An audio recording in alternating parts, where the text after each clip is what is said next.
తెలంగాణలో కుండపోతగా వర్షాలు కురుస్తున్నాయి. ఉమ్మడి ఆదిలాబాద్ జిల్లాలో వర్షాలు దంచికొడుతున్నాయి. భారీ వర్షాలకు రోడ్లు జలమయమయ్యాయి. లోతట్టు ప్రాంతాల్లో నీళ్లు చేరడంతో జనం తీవ్ర ఇబ్బందులు పాలవుతున్నారు. పంటలు నీట మునగడంతో రైతుల పరిస్థితి అగమ్యగోచరమైంది. నిజామాబాద్లో భారీ వర్షం కురిసింది. గంటన్నర పాటు ఏకధాటిగా కురిసిన వర్షానికి ప్రధాన రోడ్లు జలమయమయ్యాయి. వర్షానికి రైల్వే కమాన్ కొత్త వంతెన కింద భారీగా వరద నీరు చేరింది.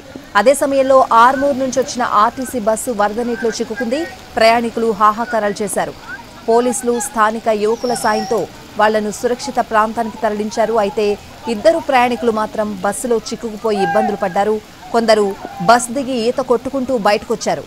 అందులోనే ఉన్న మరికొందరిని ట్రాఫిక్ పోలీసులు సురక్షితంగా బయటకు తీశారు. ఖమ్మం జిల్లా సత్తుపల్లిలో ఒక్కసారిగా వాతావరణం మారిపోయింది. 2 గంటల పాటు కుండపోతగా భారీ వర్షం కురిసింది. ఛత్తీస్గఢ్ నేషనల్ హైవేపైకి వరద చేరింది. దీంతో వాహనాల రాకపోకలకు అంతరాయం ఏర్పడింది.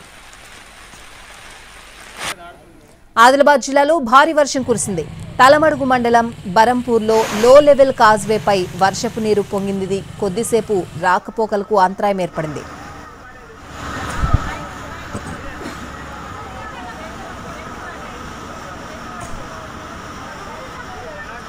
సంగారెడ్డి జిల్లా సదాశివపేటలో భారీ వర్షం కురిసింది. గంట పాటు ఎడతెరిపి లేకుండా వాన పడింది. వరద నీటితో రోడ్లు జలమయమయ్యాయి. మోకాల్లోతు నీరు చేరడంతో వాహనదారులు ఇబ్బందులు పడ్డారు.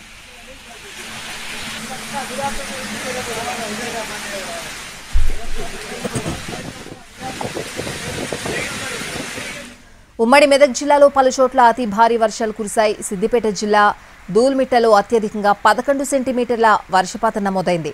జగదేవ్పూర్ మండలం చెట్లపల్లిలో 9.6, కొమరవెల్లిలో 8.4 సెంటీమీటర్ల వర్షపాతం రికార్డైంది. ఇక సంగారెడ్డి జిల్లా బీహెచ్ఎల్లో 8.9, రామచంద్రపురంలో 8.6 సెంటీమీటర్ల వాన కురిసింది. మెదక్ జిల్లా పాతూరులో 4.1 సెంటీమీటర్ల వాన పడింది.